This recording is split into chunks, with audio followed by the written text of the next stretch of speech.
You really think he's going to notice? That's what my daughter said, in my own kitchen. She didn't know I was standing behind the hallway wall. She didn't know the recorder was already running. And she damn sure didn't know I still owned the house she was trying to sell. Before we continue, subscribe to the channel, like the video, and drop a comment, because what comes next is nothing short of shocking. My name's Roy. I'm 61 years old, born and raised in Toledo, Ohio. About 20 minutes east, there's a quiet patch of shoreline called Maumee Bay. It's where I used to take my wife, back before the cancer. We'd sit in folding chairs, watch the lake eat the horizon, and dream about what life would look like when things finally slowed down. Turns out, life didn't slow down. It stopped. She passed in 2008. My daughter Lindsay was just starting community college. I threw myself into work, double shifts at the Ford plant, then Uber at night after the layoffs hit. I didn't sleep much, didn't think much, just worked. Because that's what you do when you've got family. You show up every damn day, even when it costs you. I sold my motorcycle to pay for Lindsay's second semester, pawned my wedding ring for her textbooks, took Social Security early just to help with her down payment on a condo she didn't even live in 6 months. And then, years later, she came knocking again. Said things were tight, said they just needed a place to get on their feet. I didn't hesitate. I gave her a key. She moved into the house I've lived in for 41 years, and within 2 weeks, she was calling it hers. It started small, little things. She signed me up for paperless billing, said it'd help me keep up with the times.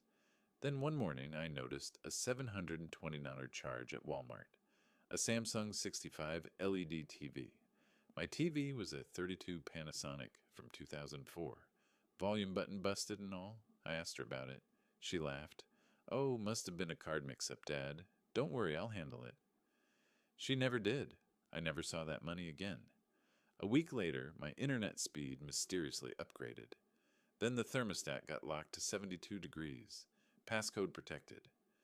I asked her husband, Travis, what was going on. He smirked. Gotta have some control, Roy. Can't let the house fall apart.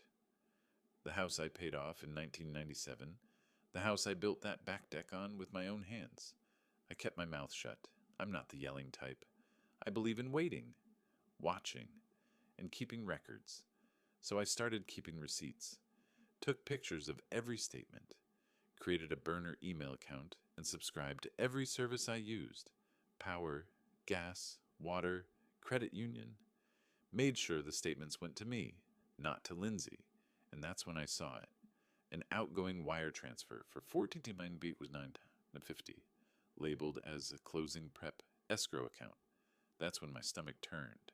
Because that number, that precise number, matched the exact equity remaining in my house, according to the last refinance letter I got from the county 3 years ago. They were trying to sell it, not ask, not discuss. Just take it and flip it. Later that night, I walked into the kitchen. Lindsay and Travis were huddled over her laptop. I stayed quiet in the hallway. Thin walls, shadows just enough to hide in. That's when I heard it. He's old. He doesn't understand half the emails he gets. I already pulled the deed paperwork from the clerk's site. We'll just notarize it. Easy. I pressed the record button on my phone, then backed out. Silent. I didn't sleep that night. The next morning, I drove to Maumee Bay, parked near the same weathered bench my wife and I used to sit on. The wind stung a little harder than usual. Felt like November was already moving in. That's when I made my decision. I wasn't going to confront them. Not yet. I was going to bury them. With proof. The next few weeks, I became a ghost in my own house. Let them feel comfortable. Let them believe I was checked out. Travis even had the nerve to refer to me as the tenant on the phone once. Didn't know I was standing 6 feet away in the hallway. Every night, I made backups, took photos, PDFs, labeled files. My daughter's email account, still logged in on the upstairs desktop. I found drafts of Zillow listings with my address, photos from inside the house, my house, taken without permission. The description read, charming, quiet property, ready for flip or Airbnb. Low taxes, compliant owner, fast close. Compliant? I walked into the Lucas County Clerk's office 2 days later. Told them I wanted to confirm my deed was still under my name. The clerk, a woman in her 30s, looked up my property ID. Her face tightened. "There's a transfer request pending," she said. "From you to a Lindsay Harper." That's my daughter's married name, but I never signed anything. "May I see the signature?" I asked. She spun the monitor. There it was. Roy Edward Callahan. Only problem? That E didn't match the way I write mine. I loop mine.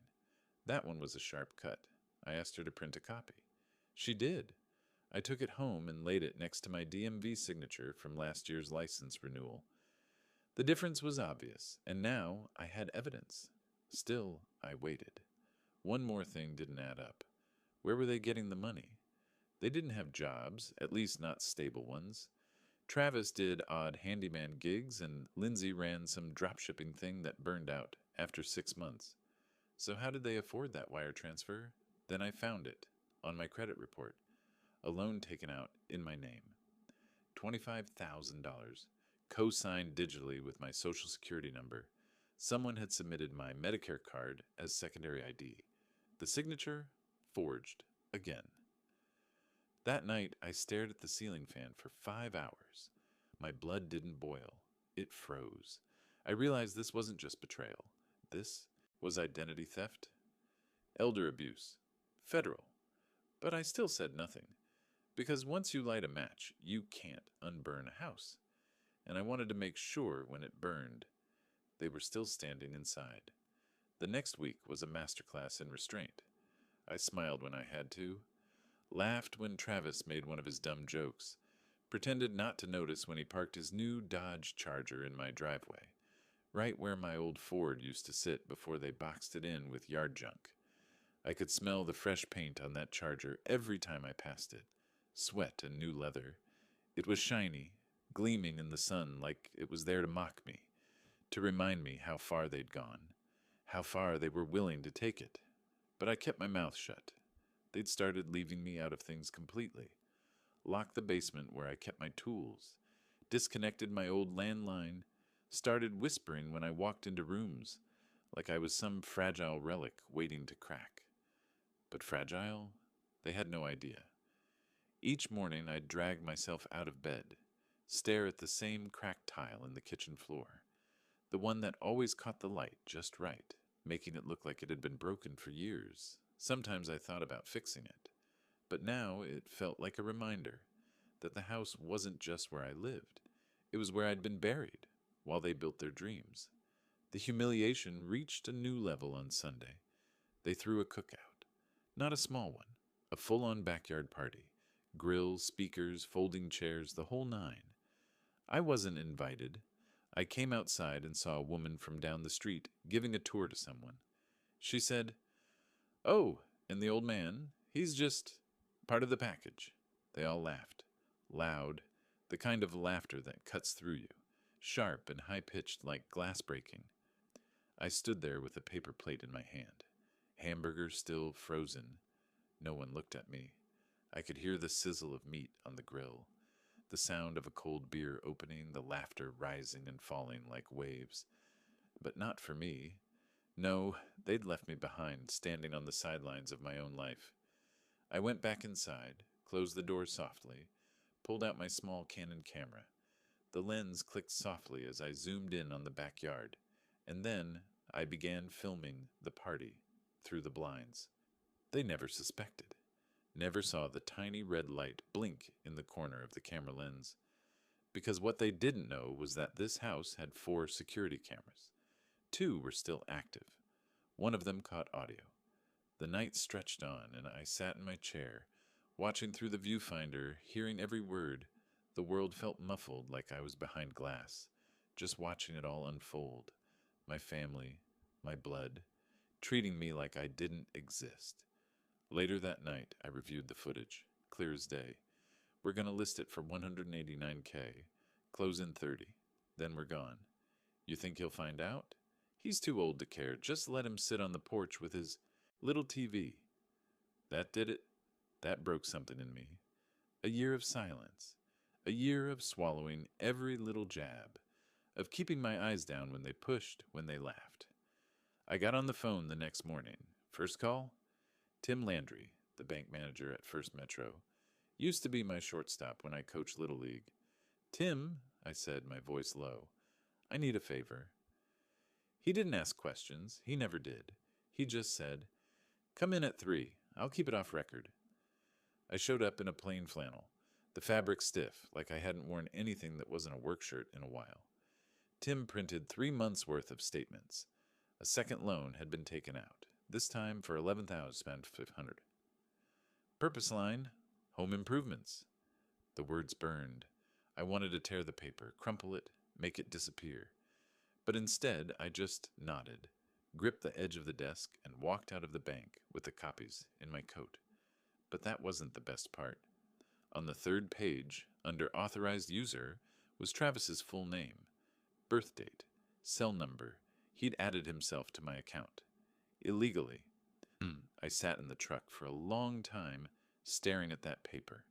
The late afternoon sun stretched across the parking lot, casting long shadows, and for the first time in weeks, I felt alive. The blood in my veins didn't feel like ice anymore. It was warm. That night, I sat in the dark with a legal pad and started drawing lines, receipts, loan paperwork, signatures, audio files. I labeled everything. Then I opened the old shoebox in my closet, the one my wife had stashed with every major document from our life together. Inside was the original property deed, signed, stamped, filed under both our names. That deed was my holy grail. I scheduled a notarization for the next morning at a FedEx store. Had the clerk certify 3 copies, one for me, one for the county, and one for what I was about to send. By then, I had enough to go nuclear, but I needed one more thing, a signature sample. So I went into the attic and found an old Christmas card Lindsay had signed 10 years ago. You can't fake pen pressure. The loop in her L, the little flourish she added to her Y. All of it matched the forged county paperwork. Now I had handwriting evidence, too. Meanwhile, they kept digging themselves deeper. Travis bought a brand new MacBook, left the Best Buy bag on the kitchen table like a trophy. Lindsay began ordering furniture on Wayfair, having it shipped to her new office. I intercepted one of the packages. Inside was a brass nameplate. Harper & Co., Real Estate Consulting. They were building a fantasy with my name on the mortgage. And then, the final straw. Thursday afternoon, I walked into the living room. They were sitting on the couch, giggling over a Zillow message. Travis said, "Offer's coming in tomorrow. Full price. Looks like we're out of here." Lindsay replied, "I'll tell Dad we're taking him to assisted. Living for the weekend so he doesn't get in the way of the final walkthrough." He laughed. "Better tell him to pack his damn meds." I didn't say a word. I just nodded, walked into the garage, and pulled down the attic ladder. That's where I kept my old black binder. Inside was the contact info for my lawyer, Janice Trowell. She helped me draft my wife's will. Hadn't spoken to her in 12 years. I left her a voicemail. "Hi, Janice. It's Roy Callahan. I've got a situation involving real estate fraud and elder abuse. I need to meet. Urgent." She called back an hour later. We scheduled for 9 a.m. the next morning. That night, I printed everything. Color copies, paper clips, labels. I even wore gloves when handling the forged docs. Didn't want my prints muddying anything. I placed it all into a manila folder, labeled Exhibit Packet, Theft and Fraud. The weight of that folder felt heavier than anything I'd ever held. Not because of the paper, because it was 41 years of trust being answered for. When I met Janice the next day, she didn't blink twice. "Roy," she said, "this is slam dunk material. They committed at least 3 felonies." She highlighted key actions: forgery of legal documents, identity theft, wire fraud, attempted unlawful transfer of real property, financial exploitation of a vulnerable adult. She handed me a document. Notice of retraction of signature, fraudulent filing. We notarized it on the spot. Then she helped me draft 4 certified letters, one to the county recorder, one to Lindsay, one to Travis, one to the real estate agent listed on the Zillow post. Each one contained full copies of evidence, a cease and desist, and a warning that further action would involve law enforcement. Before I left, Janice said something I'll never forget. Roy, most people your age let things slide, but you didn't, and you just made them regret every damn assumption they ever made. That afternoon, I walked into the USPS on Sylvania Avenue, paid $56.88 for all 4 letters. Certified return receipt requested. I walked out of that post office feeling 10 years younger, because justice was in motion. Back at home, the house was quiet. Too quiet. They must have gone out to celebrate the sale. So I made myself a cup of coffee. Black, no sugar, just the way I drank it when my wife was alive. And then I did something I hadn't done in months. I sat on the front porch, watched the wind shake the maple trees, let the silence wrap around me, because I knew. That silence was about to break. I didn't have to wait long. The letters hit 2 days later. I know that because I got the green slips back, all 4 signed. Same chicken scratch signature on each. Travis's, no doubt. And then the storm rolled in. It started with the silence. Not the comfortable kind, the sharp kind. The kind that sticks to the corners of a house like mildew. They weren't arguing. They weren't laughing. They were pacing. Whispers behind closed doors. Door slams. Long phone calls that ended with, "What do you mean it's invalid?" And no, I swear we had the papers. By Sunday night, they still hadn't said a word to me, but I knew they'd received the letters. Because when I walked past the trash bin outside, I saw my name, Roy Edward Callahan, ripped in half on a crumpled envelope. Monday, I woke up to find my internet disconnected. Router flashing red, phone line dead. I walked into the living room and saw them both sitting at the kitchen island. Travis leaned on his elbows like he owned the place. Lindsay avoided eye contact. I poured myself a cup of coffee and waited. The kitchen felt colder than usual. The air thick with tension, thick like wet wool that didn't want to dry. The steam from my coffee curled upward in the stillness. Time felt slow. Every second stretched until it cracked like an old piece of wood. Finally he said, "So, you think sending some letters is going to stop a legal transfer?" "You forged my name," I said without raising my voice. "Prove it." I sipped. "Already did." He slammed his mug down hard enough to crack the handle. "You're being unreasonable, Roy. We're family." I looked at Lindsay. She wouldn't even meet my eyes. "You sold the house under my name," I said. "And now you want to talk about family?" She whispered. "We just thought maybe you didn't care anymore." That line, "Maybe you didn't care anymore." That hit deeper than anything else. After everything. After all the sacrifices, the long nights driving strangers around in that Ford to pay her tuition, after giving her my key, my trust, my life, she thought I didn't care? No, she just hoped I didn't. They left that night, packed 1 suitcase each. No explanations, no apologies. Travis shouted from the driveway, "Hope you enjoy your empty little kingdom." I didn't respond, because it wasn't empty. It was clean. But the fallout wasn't over. That was just the silence before the real noise. 2 days later, I got a call. The real estate agent, some woman named Dana, left a voicemail. "Hi, Mr. Callahan. We received your certified letter. I've removed the listing and I've filed a report with the board regarding the misrepresentation. I'm terribly sorry. I had no idea." She sounded nervous. She should have been.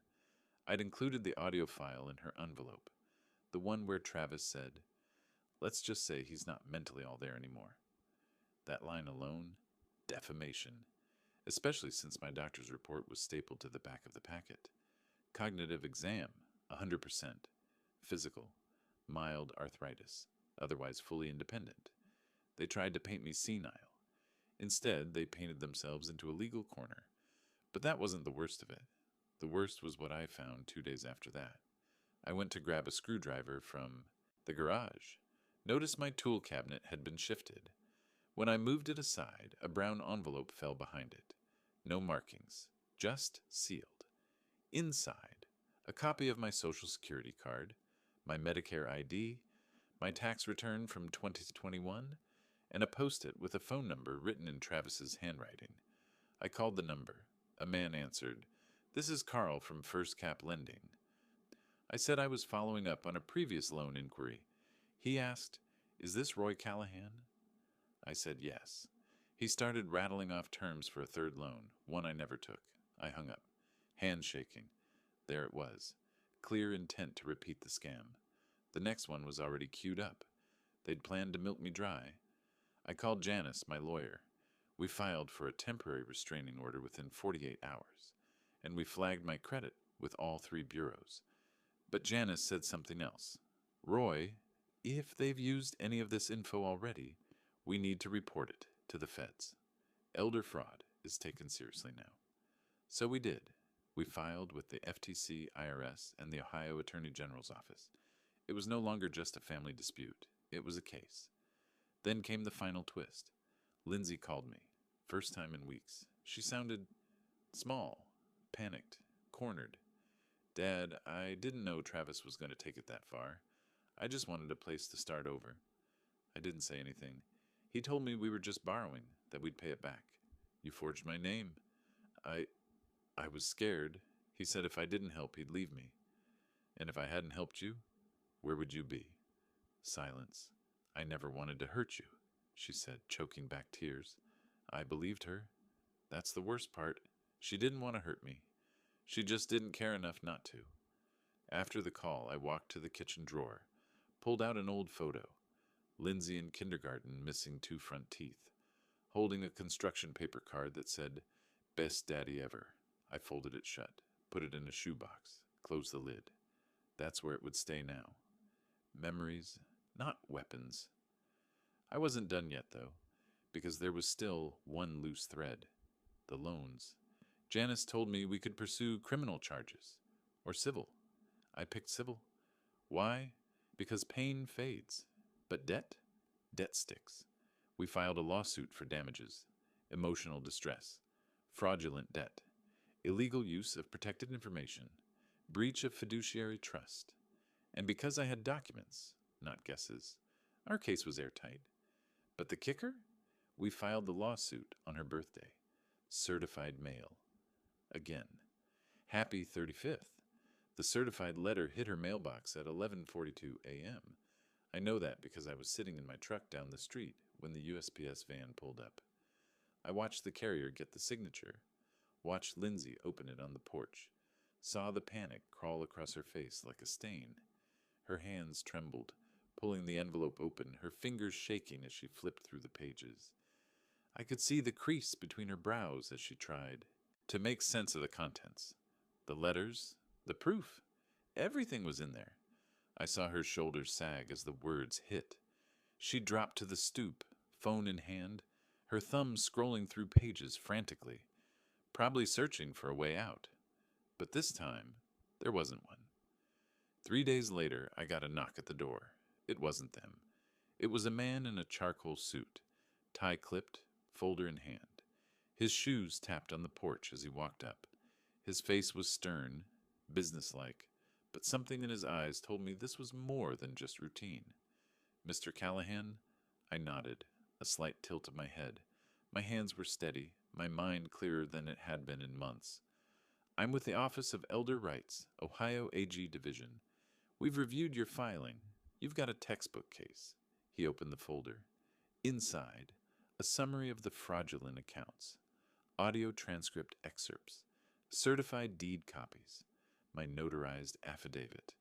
I could almost feel the weight of it all. Every document, every moment of quiet perseverance, all culminating in this simple exchange.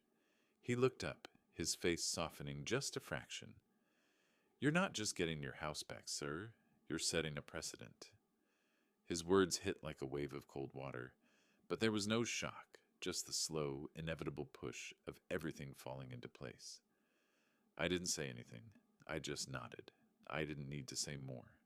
The world around me felt like it had finally righted itself, even if just for a moment. Meanwhile, the news began to spread. Lindsay's little side hustle, Harper & Co., folded overnight. The realtor board suspended her pending review. And Travis? Turns out he had a warrant. 2 counties over. Unrelated fraud charge. Now that he was flagged through my case, the system caught up with him. They picked him up at a speedway in Monroe, trying to wire himself $800 through a prepaid card. Karma had a tracking number. I wish I could say I felt triumphant, but I didn't. I felt finished. This wasn't victory. This was reclamation. I wasn't out to hurt them. I was out to take back what was mine, and make damn sure they could never do it again. The county sent me a formal statement. All attempts to alter property title deemed fraudulent.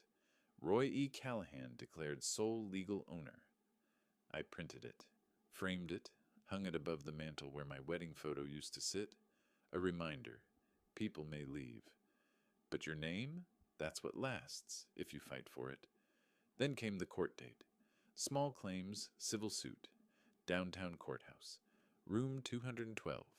The courthouse smelled of dust and stale air. The faded carpet seemed to swallow the sound of footsteps, making everything feel slower, heavier. The benches were wooden, polished by years of waiting. The low hum of fluorescent lights buzzed overhead. It was quiet, too quiet for a day like this. They showed up together. Lindsay in a navy pantsuit, too big on the shoulders. Travis in a borrowed tie, hair slicked back with desperation. They didn't look at me. It didn't matter. I'd stopped looking at them months ago. What was there left to see? The judge flipped through the binder Janice had helped me prep.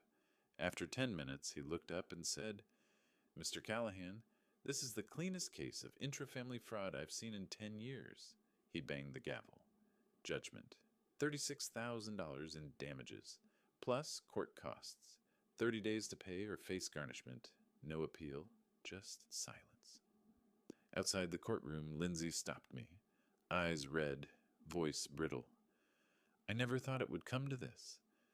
I didn't raise my voice. I didn't need to. That's because you never thought I'd fight back.